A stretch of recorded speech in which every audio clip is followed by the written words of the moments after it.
আমি বলতেছি এটা হলো ঘোড়াপীর কাশ্মীর ভাষা। আমরা প্রতি বছরে 2-3 বার যাই সব জায়গায়, বাংলাদেশে যত মাজার আছে।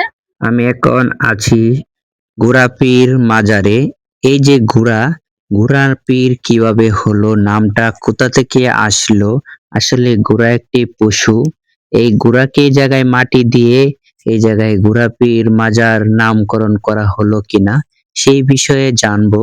সেই সাথে আপনাদেরকে এখন দেখিয়ে নেই যে কি কি বক্তারা এখানে এসেছেন, সেটা আপনাদেরকে দেখানোর পরে তাদের কাছ থেকে জানার চেষ্টা করব যে আসলে যে এই মাজারের নামকরণটা কিভাবে হলো, কোথা থেকে আসলো। দেখতে পাচ্ছেন অসংখ্য যে ভক্তবৃন্দ মুরিদরা আছে, তারা কিন্তু ওই জায়গায় মাজারে গানের তালে তালে তারা দুলতেছেন।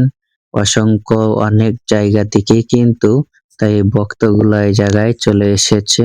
চলেন পুরো মাজারটি আপনাদেরকে ঘুরিয়ে দেখাই, তারপরে জানার চেষ্টা করব এই মাজারের নামের রহস্য।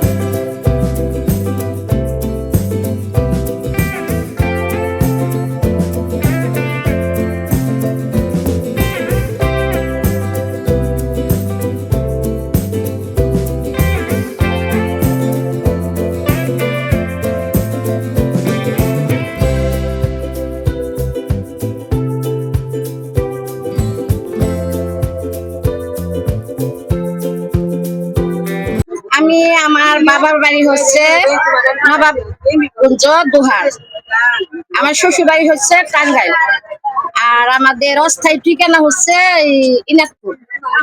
আমাদের বিভিন্ন জায়গায় আস্থান আছে, সব জায়গায় আস্থান আছে, লালন অন্য জায়গায় সব জায়গায়। আমরা প্রতি বছরে 2-3 বার যাই সব জায়গায়, বাংলাদেশে যত মাজার আছে সব জায়গায় বছরে 2-3 বার যাই।